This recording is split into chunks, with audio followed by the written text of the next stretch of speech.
Hi friend, தறிகட்டு திரியிற இங்கே குமாரோட ஆட்டத்தை அடக்கிட்டாங்க அரசி அப்படின்னு நீங்கள் நினச்சிங்கன்னா கமெண்ட் பாக்ஸில் கருத்தை தெரிவிச்சிருங்க ஃப்ரெண்ட்ஸ். மாப்பிள்ளை வீட்டுக்காரங்க வந்துடுறாங்க, எல்லாரும் சிரிச்ச முகத்தோடு இருக்காங்க. பொண்ணு வீட்டுக்காரங்க அவிஞ்ச கறி மாதிரி அப்படியே சுருங்கி போய் நிற்கிறாங்க.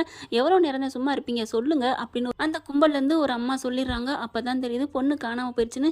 என்ன என்ன பாண்டியா அப்படின்னு கேட்குறாங்க. அது ஒன்றும் இல்லைக்கா, அது வந்துக்கா அப்படின்னு சொல்லிட்டு இருக்கீல, அங்கே ஒரு இருக்கான் வெள்ளாடு கருப்பாடு இருக்காங்க. அங்கே ஃபோன் பண்ணி குமாருக்கு சொல்ல அவர் உடனே எல்லாரும் வந்துட்டாலாம் வாடி அப்படின்னு சொல்லி கூட்டிகிட்டு வராங்க. வந்து இறங்கின கையோட பார்த்தா எல்லாம் சக்திவேலு குமாரவேலு முத்துவேலு எல்லாம் வந்து நிற்கிறாங்க. அல்லோலப்பட்டு நிற்கிது. கல்யாணம் ஆயிடுச்சு அப்படிங்கிற விஷயம் தெரிஞ்சோடனே சக்திவேலு ஆடி போகிறாரு. ஏன்னா இவன் பார்த்தீங்கன்னா ஒரு நைட்டு ஃபுல்லாக என் கூட இருந்துச்சு சொல்லி சம்பாட்டம் அடிக்கிறான். நான் இங்கே அரசு இருந்துட்டு என்னை தாலி கட்டலைன்னா நான் இறந்துருவேன்னு சொன்னார். அதனால தான் நான் தாலி கட்ட சம்மதிச்சேன். என்னம்மாம்மா என்னை ஆசீர்வாதம் பண்ணுங்க அப்படின்னு அரசி சொல்ல, அடியே என்னடி பண்ணி வச்சிருக்க அப்படிங்கிற மீனா இருந்துட்டு, அத்தை சும்மா இருங்க, அரசி முகத்தில் பார்த்தீங்களா, அரசியை பாருங்க அப்படிங்கிறாங்க. எல்லாரும் பார்க்குறாங்க.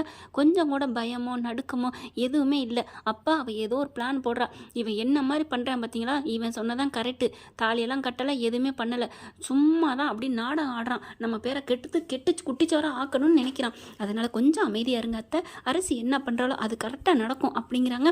இதே அவள் வந்து உண்மையிலே ஓடி போயிருந்தா ஐயோ என்னை மன்னிச்சிருங்க அப்படின்னு சொல்லியிருக்கணும். இல்லையா, ஒரு 2 நாள் கழிச்சாவது தான் வீட்டுக்கு வந்திருப்பாங்க. கரெக்டாக இந்த நேரத்துக்கு வந்திருக்கான்னா அவன் குமாரவேலு திட்டம் போட்டு தான் கூட்டியாந்துருக்கான், பேசாமல் இருங்க அப்படிங்கிறாங்க. அதுக்கப்புறம் அரசு என்ன பண்ணுது, என்னம்மாம்மா தாலியை கட்டிட்டு பேசாமல் நிற்கிற, வாமாம்மா அப்படின்னு சொன்னோன்னே சக்திவேலு, டேய் ஏன்டா இப்படி பண்ண, என் அண்ணன் உனக்கு பெரிய கோடீஸ்வர பொண்ணு பார்த்து வச்சுருக்கான், நீ பாட்டுக்கு இப்படி ஒன்றுமில்லாத குடும்பத்தில் சேச்சே என்னடா இப்படி பண்ணிட்ட அப்படிங்கல. அப்பா நீ தானப்பா அந்த குடும்பத்தை பழி வாங்கணும், ஏதாவது பண்ணுடான்னு சொன்னேன், நீ எனக்கு தான் பிறந்தியா அப்படி இப்படின்னு திட்டினே இல்லை, அடப்பாவி கட்டுச்சோத்தில் வருக அவுத்துறானே, நான் இப்போ என்ன பண்ணுறதுங்கிற மாதிரி சக்திவேல் முழிக்கிறார் திருன்னு. அப்பத்தான் அப்படியே முறைக்குது, உன்னையெல்லாம் அந்த வயிற்றுல தான் பெத்தனா, படுபாவி அப்படின்னு நினைக்குது. அதுக்கப்புறம் குமார் பார்த்தீங்கன்னா, என்னப்பா நான் எவ்வளோ பெரிய சாதனை பண்ணிட்டு வந்திருக்கேன், கிழிச்ச என்னடா தாலியை கட்டி கூட்டி வந்திருக்க, இதில் என்னடா சாதனை அப்பா, நீ என்னப்பா நீ அப்படிங்கிற. முத்துவேல் என்ன பண்ணுறாரு, ஓங்கி படான்னு அறையிறாரு.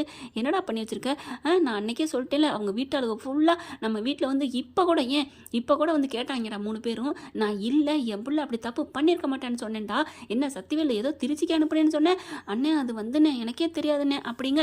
இங்கே பாரு இப்படிலாம் பண்ணுவேன் நான் நினைக்கவே இல்லைடா, சே நீ என்ன ஜென்மம்டா நீ அப்படின்னு சொல்லி ஓங்கி அடிக்கிறாரு. குமார் இருந்துட்டு, பெரியப்பா அப்படிலாம் இல்லை பெரியப்பா, நான் தாலியே கட்டலை பெரியப்பா அப்படின்னு சொல்ல அப்படியே அதிர்ச்சி வராங்க. என்ன மாமா இப்படிலாம் பொய் சொல்லக்கூடாது, மாமா வாங்க மாமா நம்ம வீட்டுக்கு போவோம். அப்படியே முத்துவேல்கிட்ட போகுது அரசி, மாமா என்னை ஆசீர்வாதம் பண்ணுங்க, என்னை கூட்டிட்டு போங்க, மாமா வாங்க மாமா எனக்கு உங்கள் பிள்ளை தாலி கட்டிட்டாரு. சக்திவேல்கிட்ட போய் சொல்லுது அரசி, வாங்கன்னு கூப்பிட இவனுக்கு வயிறு எரியுது. அதுக்கப்புறம் ஐயோ நிறுத்துங்க அப்படின்னு சொல்லி ஓவராக கத்துறான் குமார். நான் தாலியை கட்டலை போதுமா அப்படின்னு கத்துறான். தாலியும் கட்டலை எதுவும் பண்ணலை, இவன் நடிக்கிறா, நான் இவ குடும்பத்தை அசிங்கப்படுத்தணும், இவளுக்கு வந்து கெட்டவன் பேர் எடுக்கணும், ஒரு நைட்டு ஃபுல்லாக என் கூட இருந்தான்னு சொல்லி கல்யாணம் நின்று போகணும், அதுதான் என்னோட ஆசை, மற்றபடி இவளெல்லாம் யாரு சிச்சி அப்படின்னு சொன்ன கேட கையை தட்டி போதுமா அப்படிங்கிறாங்க. சதீஷ் சூப்பர் அரசி சூப்பர், அவன் வாயிலேருந்தே உண்மையை வர வச்சுட்டில, அதுக்கு தானே நீ இப்போ நாடகம் போட்ட அப்படிங்கல.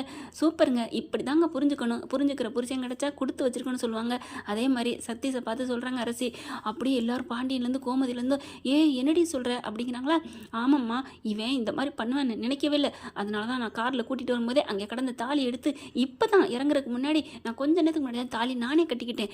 ஏன்னா நான் யோசனை பண்ணேன், இப்போ நான் என்னதான் அழுதாலும் இவன் சொல்கிறது தான் எல்லாம் நம்பிடுவீங்க, ஒரு நாள் ஃபுல்லாக அவங்க கூட இருந்தேன்னு, அப்புறம் காலத்துக்கும் அவர் என்னை நம்பி தாலி கட்டலாம், அப்புறம் அதுக்கப்புறம் ஊர் உலகம் குத்தி காமிக்கும், அப்புறம் அவருக்கும் எனக்கும் சண்டை வரும். அரசி அப்படிலாம் நினைக்காத அரசி, நான் உன்னை எப்படி நினைப்பேன், நான் அப்படிலாம் அப்படிங்கிற இல்லைங்க, நீங்கள் நினைக்கலாம், நாளை பின்ன காலம்னு ஒரு மனசுன்னு இருக்கு இல்லையா, அதனால தான் நல்ல ஐடியா பண்ணி இப்படி பண்ணேன் அப்படிங்கல. மீனா ஓடி வந்து அரசி அப்படின்னு கட்டி பிடிச்சிக்கிறாங்க. எனக்கு தெரியும் அரசி நீ ஏதோ பிளான் போட்ட அப்படின்னு அப்படிங்கிறாங்க. பார்க்குறாங்க குமாரை பிடிச்சிட்டு முத்துவேலு அடி நச்சு எடுக்கிறாரு. ஏண்டா நீ என்னடா மனசை ஜென்மச்சே, உனக்கு போய் நான் அவங்ககிட்ட வக்காலத்து வாங்கினேன் பாரு அப்படின்னு அடிக்கிறாங்க. அதுக்கப்புறம் அண்ணே அப்படியே உன்னை தாண்டா சொல்லணும் அப்படின்னு சொல்லிட்டு, இனிமேல் இவனை நீங்கள் எதுவுமே நினைக்க வேணாம், நானே இவனை போலீஸில் பிடிச்சி ஒப்படைக்கிறேன் அப்படிங்கிறாங்க முத்துவேலு. குமாரவேலை போட்டு சாத்துன்னு சாத்திடுறாங்க. அதுக்கப்புறம் போலீஸுக்கும் கால் பண்ணிடுறாங்க. சக்திவேல் பார்க்குறாரு, என்னடா இப்படி பண்ணிட்ட அப்படிங்கிறாங்க. இங்கே எல்லாருமே மாப்பிள்ளை வீட்டில் அமைதியாகிறாங்க. எந்த தப்பும் இல்லைப்பா, யார் அரசியா நம்ம பிள்ளைப்பா, அவங்க எப்போவுமே பொறுக்கி பயலு தானே, அவனை போயிட்டு அவன் இப்படியே இல்லைனாலும் நாங்கள் உன்னை நம்ப மாட்டோமா, நீ நல்லவன் எங்களுக்கு தெரியும் அப்படின்னு எல்லாம் அந்தர்பல்ட்டி அடிக்குதுங்க. உலகமே அப்படி தானே. அதுக்கப்புறம் சரின்னு சொல்லிட்டு சீக்கிரம் ரெடியாங்க கல்யாணம் நடக்கணும் அப்படிங்கிறாங்க. அரசிகிட்ட வர்றாரு சதீஷ். ஏன் அரசி இப்படி எனக்கு தூக்கி வாரி போட்டுருச்சு தெரியுமா, என்ன சதீஷ் ஏன் அப்படிங்கிறாங்க. இல்லை, எனக்கு ஒரு நிமிஷம் உன்னை காணணும்னு அப்படியே பயந்துட்டேன். ஏன் என்னை நம்பலையாச்சே? அப்படிலாம் இல்லை, என்னாச்சும் ஏதாச்சும் ஒரு பதட்டம் இருக்காதா? என்னோட பொருள் யாரும் காணாமல் ஏதாவது பண்ணிட்டான்னா நான் தேட மாட்டேனா அப்படிங்கிறாங்க. அதெல்லாம் உங்கள் பொருள் எங்கேயும் போகாது சார், தம்பி சார் அப்படிங்கிறாங்க மீனா. போங்கக்கா அப்படின்னு சொல்லிட்டு ரெடி ஆகுறாங்க. மாப்பிள்ளை கல்யாணம் ஆகுறதுக்கு ஒரு 2 நிமிஷம் இருக்குது. எல்லாம் கெட்டி மேலங்கிறாங்க. முத்துவேல் அப்படின்னு நொந்துக்கிட்டு போகிறாரு.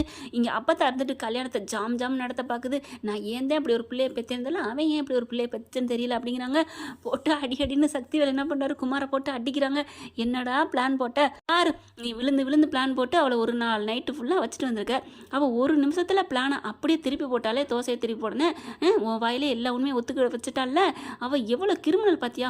விடுப்பா, நான் இங்கே தானே இருக்க போகிறேன், அவள் எப்படி வாழ்ந்துறான்னு பார்ப்போம் அப்படிங்கிறாங்களா. கிழிச்ச அவளை புரிஞ்சுக்கிட்ட தங்கமாக தாங்குற புருஷன் கிடச்சிருக்காண்டா. அவன் நீ முன்னாடியே அவளுக்கு என்ன வேணாலும் என்ன பண்ணாலும் அவன் ஏற்றுக்குவேன் போல இருக்கே. அந்தளவுக்கு நல்ல மருமகளும் மருமையனாக கிடச்சிருச்சே அந்த பாண்டியனுக்கு. ஐயோ இப்போ உனக்கு கோடீஸ்வர பொண்ணு அவங்க இல்லைன்றுவாங்க. இனி எப்படி உனக்கு நடக்கும்? முதல்ல என் அண்ணன் உன்னை வீட்டுக்குள்ளே சேர்த்துக்கிறான்னு என்னங்கிறது தெரியலையே அப்படின்னு புலம்பி தள்ளுறாங்க. என்ன ஃப்ரெண்ட், இப்படி போனால் நல்லா இருக்கா? பார்க்கலாம் என்ன நடக்க போகுதுன்னு. இந்த பதிவு உங்களுக்கு பிடிச்சிருந்துச்சுன்னா உங்கள் பொண்ணான கையெல்லாம் லைக்கை போட்டு சப்ஸ்கிரைப் பண்ணிடுங்க. Thank you friends.